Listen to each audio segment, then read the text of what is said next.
तो आज हम क्वेश्चन कर रहे हैं चैप्टर 3 की, जो चैप्टर 3 है पॉलिनोमियल क्लास 10 की। तो हमें क्वेश्चन दे रखा solve the following pair of equation. अब हमें दो पेयर ऑफ इक्वेशन दे रखा है। तो पहला पेयर में क्या है, 5/x-1 plus 1/y-2 equal to 2 दे रखा। दूसरे जो वैल्यू दे रखा उसमें क्या है, 6/x-1 minus 3/y-2 equal to 1। अब तो सबसे पहला हमें ये जो इक्वेशन है इसको लीनियर इक्वेशन में कन्वर्ट करना है। अब लीनियर इक्वेशन में कैसे कन्वर्ट करेंगे, अब जो दो पेयर ऑफ इक्वेशन दे रखा, दोनों का जो डिनोमिनेटर पार्ट देखेंगे दोनों सेम दिख रखा। फर्स्ट पार्ट में देखो यहाँ पे 1/x-1 है। अगर हम जो न्यूमरेटर पार्ट है उसको स्किप करते हैं तो बाय में क्या है, 1/x-1 होगा यहाँ पे। सेकेंड वाई वाला पार्ट 1/y-2 होगा। सेम चीज इक्वेशन 2 में भी दे रखा, 1/x-1 और 1/y-2 फॉर्म में दे रखा।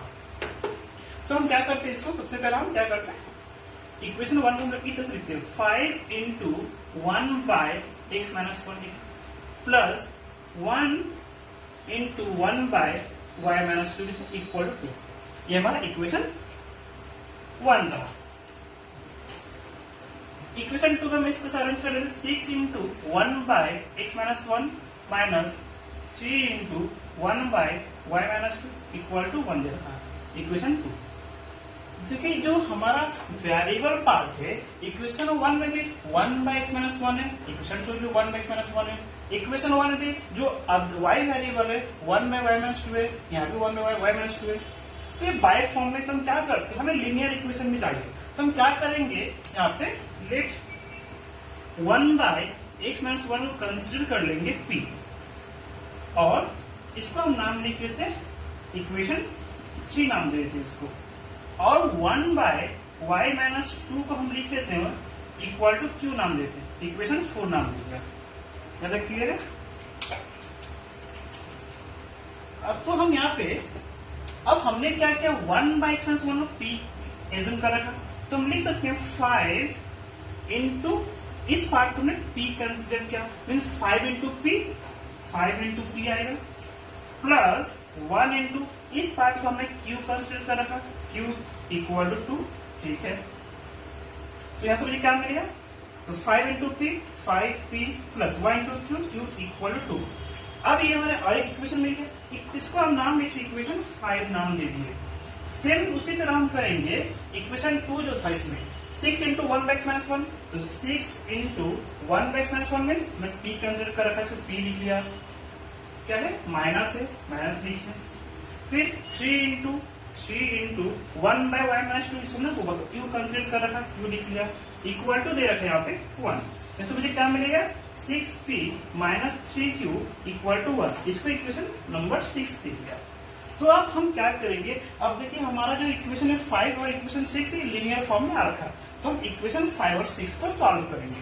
फिर यहाँ से मुझे p जो q का वैल्यू मिलेगा इसको पुट करेंगे इक्वेशन 3 और 4 में, तब जाके मुझे x और y का वैल्यू मिलेगा, क्योंकि हमारा जो मेन इक्वेशन दे रखा है उसमें x और y वेरिएबल पार्ट है, तो मुझे x और y का वैल्यू फाइंड आउट करना है।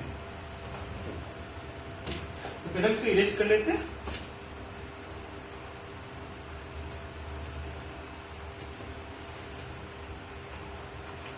इसको हम साइड में लिख लेते हैं, 1/x-1 इक्वल टू p था, इक्वेशन 3 नाम था, और 1/y-2 इसका नाम था q, इक्वेशन 4।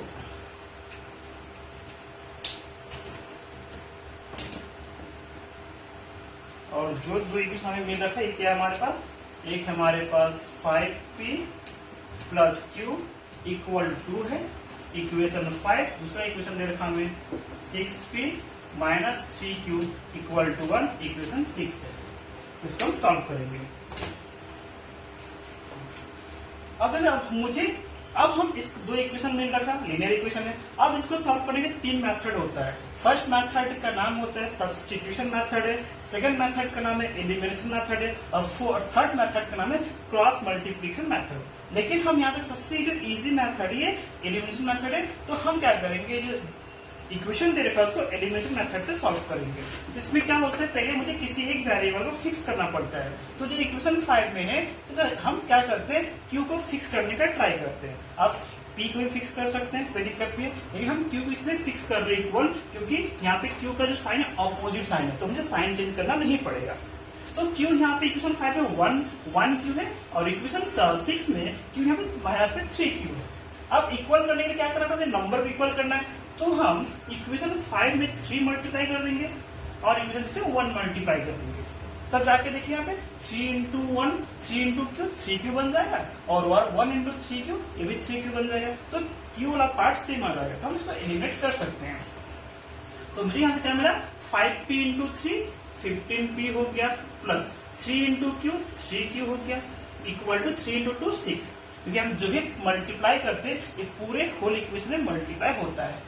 1 इंटू 6p हो गया, माइनस 1 इंटू 3q गया, 1 इक्वल टू 1 इंटू 1 1 हो गया। अब देखिए क्यू वाला पार्ट सेम आ रखा, साइन डिफरेंट है, कट जाएगा, ये कट गया। If positive 15p plus 6p कितना हो गया 21p, इक्वल टू 6 प्लस 1 कितना 7 जाता है।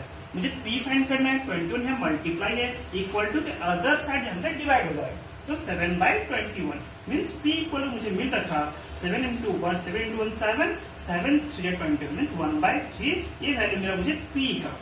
अब p का वैल्यू मुझे मिल रखा, अब मुझे q फाइंड करना है, तो हम क्या करेंगे, p का वैल्यू सब्स्टिट्यूट कर देंगे किसमें, कोई भी इक्वेशन में, ठीक है। तो यहाँ पे हम लिखते हैं putting the value of p इन कोई इक्वेशन हम पुट करते हैं, चलिए हम मान लेते हैं इक्वेशन हम 6 में पुट करते हैं, इन इक्वेशन 6 में पुट कर रहे हैं। तो इक्वेशन 6 हमें क्या दे रखा, इक्वेशन 6 हमारे पास है 6p minus 3q equal to 1। p का वैल्यू मुझे 1/3 मिला, पुट करते हैं यहाँ पे 6 इंटू p है, p मुझे 1/3 मिला, minus 3q equal to 1। 3 1 3 3 2 6 cut हो गया, तो मुझे ऐसे मिला 2 माइनस 3q इक्वल टू 1। 8 2 यहाँ प्लस से इधर जाकर माइनस हो जाएगा, तो minus 3q equal to 1 minus 2, ठीक। तो minus 3q equal to 1 minus 2, minus में 1 आएगा, बोथ साइड नेगेटिव है, नेगेटिव कट हो गया। मुझे q फाइंड करना है, 3 है मल्टीप्लाई फॉर्म में, तो 3 इक्वल टू अदर साइड जाकर डिवाइड हो जाएगा, तो मुझे यहाँ से q इक्वल टू मिलेगा 1/3।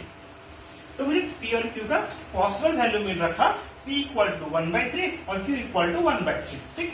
अब मुझे फाइंड करना है x और y, इसको निरेश कर लेते हैं।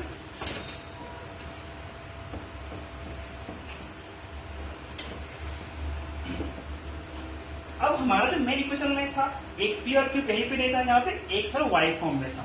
अब मैंने p किसको कंसीडर किया था, 1/x-1 को, इसे हम पुट करते हैं, तो यहाँ से हम लिखेंगे 1/x-1 इक्वल टू p हमने कंसीडर किया था, और दूसरा 1/y-2 इक्वल टू हमने q कंसीडर किया रखा था।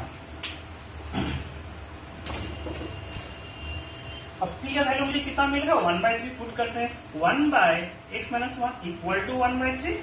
उसी तरह 1/y-2 इक्वल टू q भी मुझे कितना मिला, 1/3 ही मिल रखा।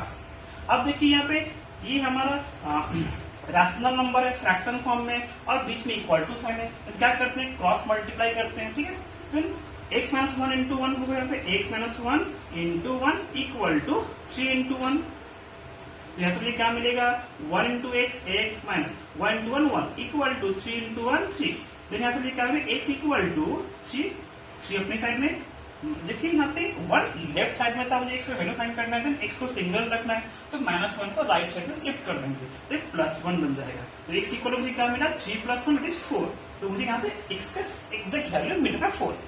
अब y का फाइंड करते हैं, यहाँ भी cross multiply, y-2 into 1 equal to 3 into 1, just cross multiply करनी है, this into this and this into this, 1 into y, y-2 into 1 2 equal to 3, y equal to 3, तो यहाँ नेगेटिव है, जाएगा पॉजिटिव बन जाएगा, राइट जाएगा पॉजिटिव बन जाएगा, y इक्वल टू 5 मिल रखा।